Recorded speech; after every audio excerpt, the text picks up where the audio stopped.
I don't think that we understand the depth and the breadth of how violent this was. One thing that people always point out is that image that comes from the scene, where you've got what appears to be, and I'm not the forensic scientist that handled it. I can't say definitively that is blood, but people have said that that's. But yet they're not going to put him in a position where he is being forced to say precisely what he did. And it just seemed to me that you could leverage this agreement by saying, okay, you have to stand up there and do this, just like BTK, just like Jodi Arias. You have to stand up there and say what you did, and you have to tell everybody what you did and why.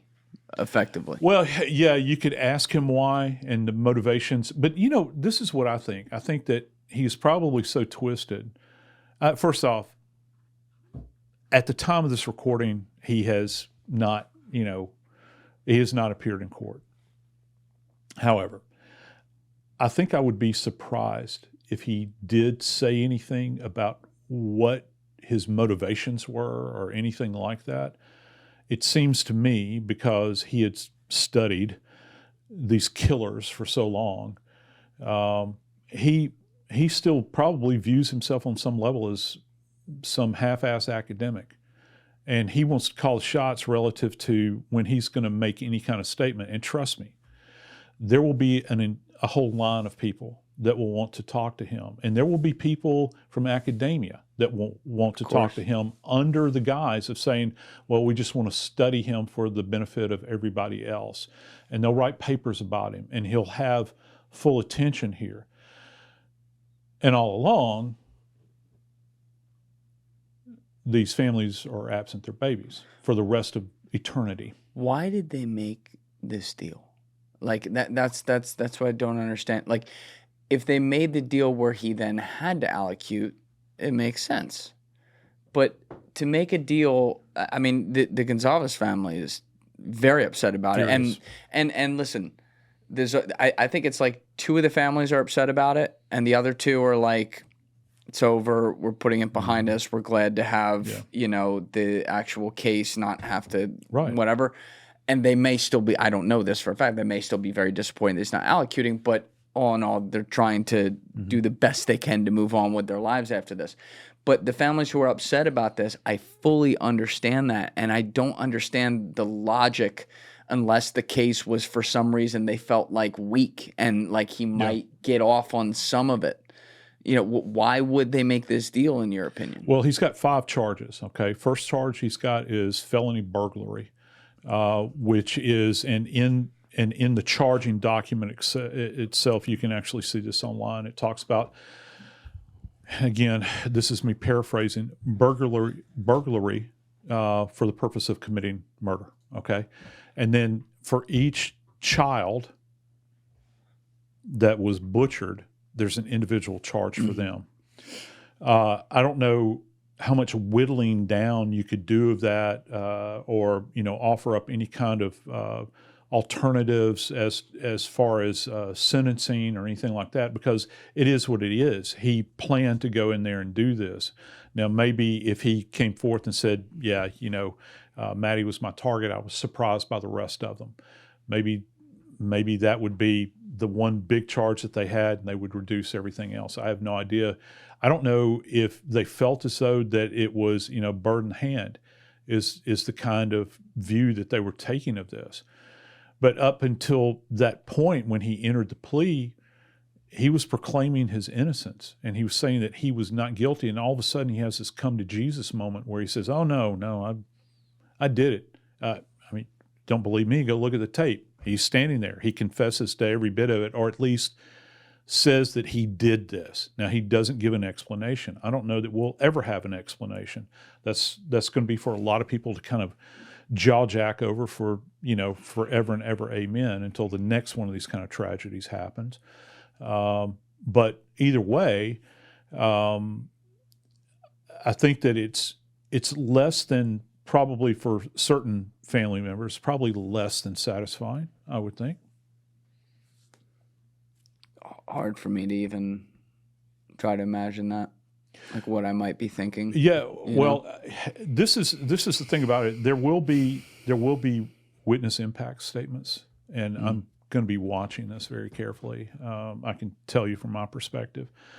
I do hope, my heart of hearts, I do hope that the families are given every bit of the information about what happened to their children, if they haven't had it already, and that they have somebody that has aided them in writing out a statement. And I don't care if it takes 2 days to do it or 3 days to do it.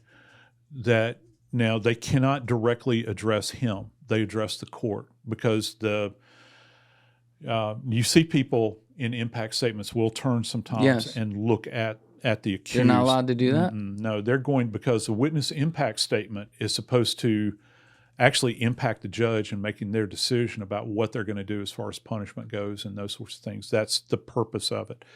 But I do hope that as they are addressing the court, that they will be armed. I hope that the prosecution will have armed them with sufficient amount of information so that if he's not going to allocute, by God, the family is going to be able to state in open court that this is what, according to this is what you did to my kids, and you are admitting to this. This is what you did to my child. And they'll be able to hold forth on that and hold him accountable, at least to some degree. Because I still don't think that we understand the depth and the breadth of how violent this was.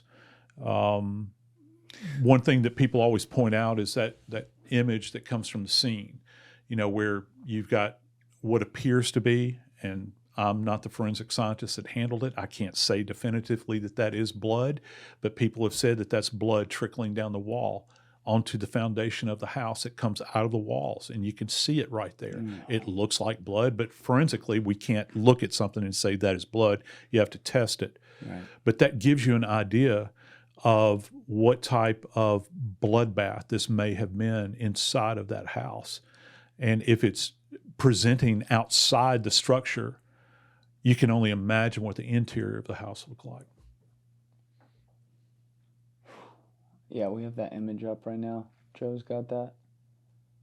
That's on the outside. That's on the outside. That's the foundation right there. All right. Now, the judge, when he was arrested at the end of December 2022, and then had like the first hearings or whatever, the judge put the gag order on this case. And prior to that, prior to him being caught, the detectives were very limited with what they released on details because they were in the chase of him, and they didn't, right. I guess didn't want to give certain things away, even about the crime scene itself and what it looked like.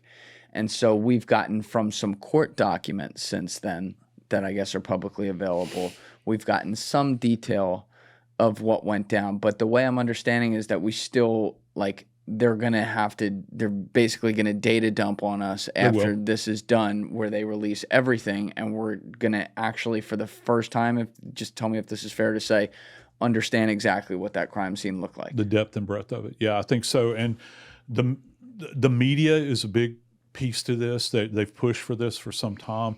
And you can say what you will about what their interests are here. Obviously, if it bleeds, it leads.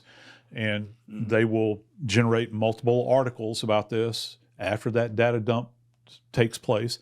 I will be contacted. They'll ask me to give comment about interpretation of it. What do I think? What can I draw from it? And that's all going to happen. But at the end of the day, it's not going to change a damn thing. These kids were still butchered. But we will have more detail. I think can I just say right now, one of the things that has really troubled me about this case is at his point of origin, we're talking about a kid a grown man, that is a heroin junkie that broke free of that, allegedly, and went on to climb these heights in academia. It always bothered me that out of all the places in the United States that he could have chosen to go and get a doctorate from, he decided on Washington State University. I don't know, maybe he was looking for a fresh start. Because if you look at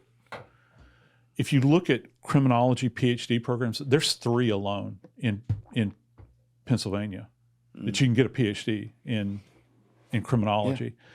Yeah. The northeastern corridor of the United States is like the home to some of the ton. Yeah, like Northeastern that's in Boston is considered to be one of the leading places in the country. What is it that was so special about Washington State? What is it that would drive you to travel all the way out there, several thousand miles, to go to that location and fly it into the side of the mountain as soon as you get there? Because he had arrived in the summertime. Okay, he had not even really done a semester, and he got a position as a teaching assistant. He was fired from that too. And he was, because of how abusive he was, particularly towards female students, allegedly. Interesting.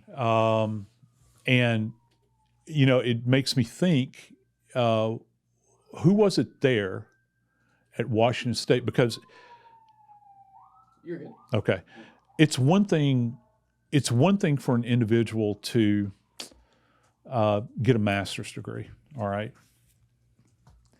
But when you go for a traditional PhD, particularly in something like criminology, most of the time you're going there to study under someone. Like ultimate Socratic method, you're sitting at their feet and you're learning.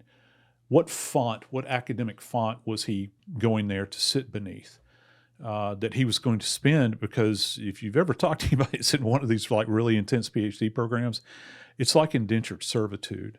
We'll put a roof over your head, we'll feed you, we'll give you a little bit of a stipend, but you're going to work. You're going to work. You're going to work hard. You're going to have to teach all of my classes. You're going to have to grade all my papers. You're going to have to advise all of my undergraduate students. And oh, by the way, you got to do your research for your PhD, and you got to take your PhD courses, your core courses. He hadn't even made it through his first semester, and his ass gets fired. Why? What was it that happened that burned it all to the ground for him? And from an academic sense, why is it that he would go through all of this effort and target that location out there to go and study there? I have no idea.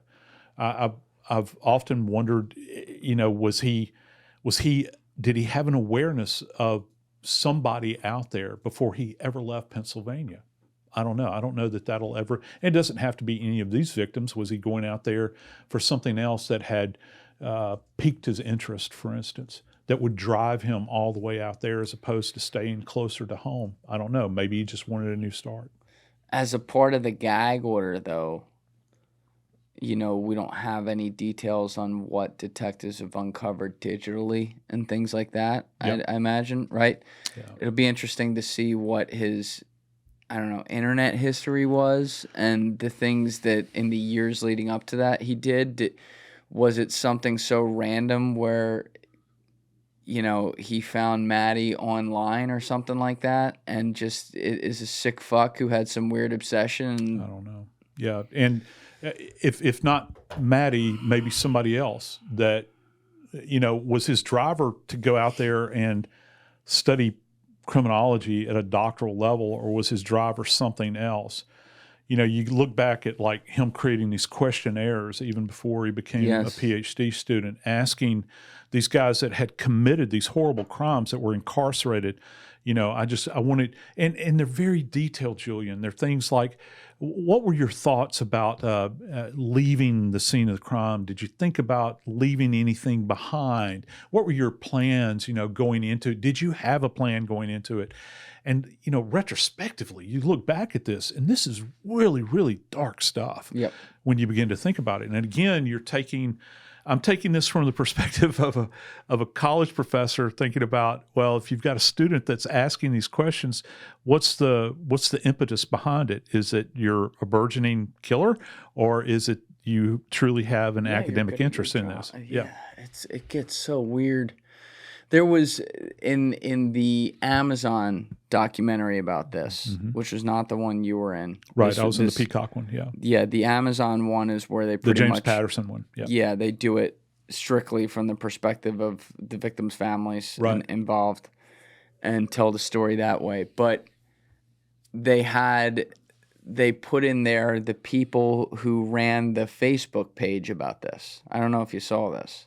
No. But the administrators of the, Mystery of the Idaho 4 Facebook page back when he was on the run had a character show up in there, an account called Papa Roger. Mm-hmm. And who was the 2014 serial killer? Roger, what's his name? Yeah, the kid, what's his name? Can't remember. Elliot Roger. Yeah, so this was interesting for a litany of reasons because, first of all, when Kohberger got caught, the Papa Roger account disappeared from the internet completely. It couldn't be found. Secondly, when you look at the profile picture that he used, it was almost like an aged AI, or cartoon of the side of Kohberger's face. If you look at, if it's not perfect, but it's very similar. Has the last name of a killer that he was educationally linked to studying at DeSales. He was very interested in Elliot Roger and the stuff he had done. And Elliot Roger, he had killed himself before, he got arrested, but he had killed, I believe he had targeted all these women in California back in 2014. And it stemmed from his anger and hatred of women for rejecting him. So he was like an incel type. Thank you guys for checking out this clip. If you haven't already subscribed, please subscribe and hit the like button on this video. It is a huge, huge help. And if you'd like to check out this clip's full podcast episode, that link is in the description below or right here. And finally, you can follow me on Instagram and X by using the links in my description below.